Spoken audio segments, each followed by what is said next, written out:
नमस्कार दोस्तों, आपका नॉलेज अड्डा विद निशा में स्वागत है। अगर आपने बिलिस एमलिस या लाइब्रेरी एंड इंफॉर्मेशन साइंस में पीएचडी की है तो आज की यह जानकारी आपके लिए बेहद महत्वपूर्ण है।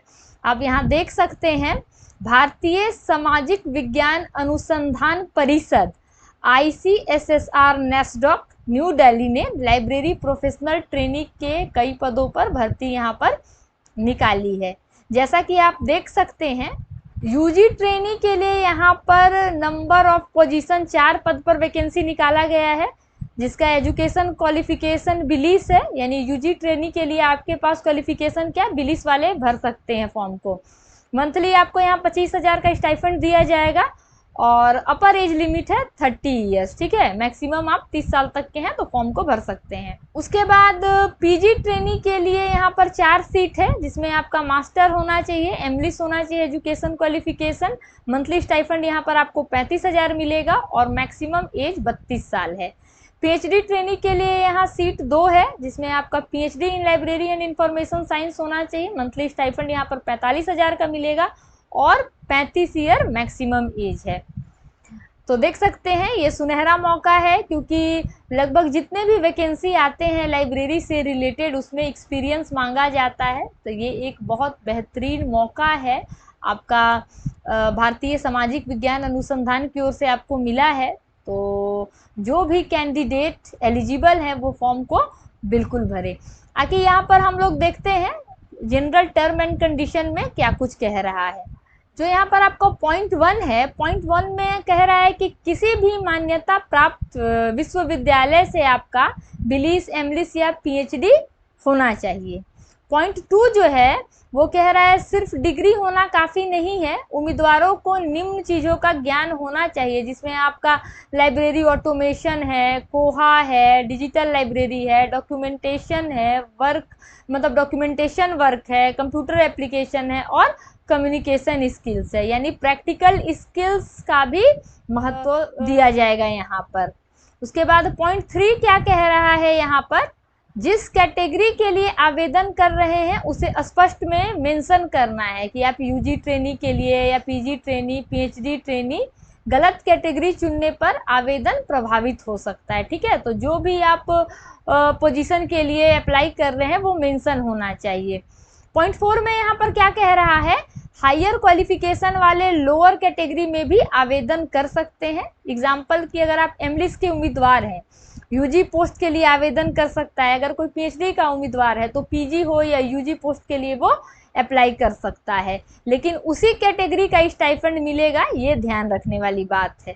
ठीक है, आगे जो है पॉइंट 5 में यहाँ पर क्या कह रहा है, एक बार जिस कैटेगरी में आवेदन किया है उसी के लिए कंसीडर किया जाएगा। जैसे कि आपने यूजी ट्रेनी के लिए अगर आवेदन किया है तो ICSSR आपको पीजी कैटेगरी में नहीं लेगा। ठीक है, पॉइंट 6 यहाँ पर क्या कह रहा है, एज लिमिट की गणना लास्ट डेट 15 जुलाई 2026 के आधार पर होगी। उसके बाद पॉइंट 7 क्या यहाँ पर आपको कह रहा है कि जो भी रिजर्व्ड कैटेगरी हैं, SC, ST, OBC, PWD आदि को एज रिलैक्सेशन मिलेगी सरकारी नियमों के अनुसार से। आइए देखते हैं पॉइंट 8।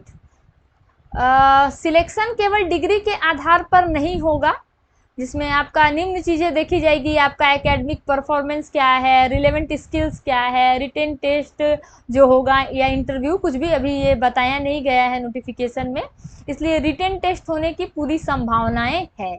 पॉइंट 9, योग्यता पूरी होने का मतलब आपका नहीं है कि इंटरव्यू का कॉल आ जाएगा आपको, यानी बिलिस, एमलिस, पीएचडी होने से सीधे इंटरव्यू नहीं मिलेगा, पहले आप शॉर्टलिस्ट होंगे तो ही आपको कॉल किया जाएगा।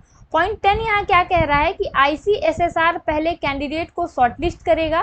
शॉर्टलिस्टिंग में देखा जा सकता है क्या क्या, higher qualification, experience, academic record, relevant skills, और सामान्यतः पद के लिए लगभग 12 उम्मीदवार जो हैं वो बुलाए जा सकते हैं एक पद के लिए। जैसे यूजी कैटेगरी में 4 पोस्ट है तो लगभग 4 × 12 आपका 48 जो है कैंडिडेट यहाँ पर बुलाए जाएंगे रिटन टेस्ट या इंटरव्यू के लिए।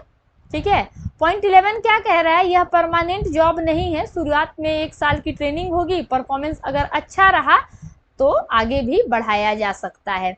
आगे पॉइंट 12 क्या कह रहा है, एप्लीकेशन केवल ऑनलाइन भरना है, जिसमें आपका अपलोड क्या क्या करने होंगे, education certificate, experience certificate, passport size photo, ठीक है। और किसी तरीके का हार्ड कॉपी आपको नहीं भेजने की ज़रूरत है। आगे पॉइंट 13, लास्ट डेट 15 जुलाई है, इसके बाद आवेदन स्वीकार नहीं होगा। पॉइंट 14, इनकम्प्लीट फॉर्म रिजेक्ट कर दिया जाएगा और लास्ट डेट के बाद भेजा गया आवेदन भी स्वीकार नहीं होगा। पॉइंट 15, ICSSR चाहे तो पद बढ़ा सकती है, घटा सकती है, ये तो नॉर्मल जो भी एडवर्टीजमेंट निकलता है तो वो पोस्ट इंक्रीज डिक्रीज कर सकते हैं संस्थान अपना। पॉइंट 16, रिटेन टेस्ट इंटरव्यू जो भी आपका होगा कि आने का खर्च आपको मतलब TADA नहीं दिया जाएगा, ये भी लगभग हर नोटिफिकेशंस में ही होता है। पॉइंट 18 देखिए आपका इंपॉर्टेंट है, यहाँ पर ईमेल आईडी आपको दिया गया है और यहाँ पर फ़ोन नंबर। तो कोई भी डाउट होता है आपको इस एडवर्टीजमेंट से रिलेटेड तो आप ईमेल के थ्रू भी जानकारी प्राप्त कर सकते हैं और चाहे तो कॉल करके भी।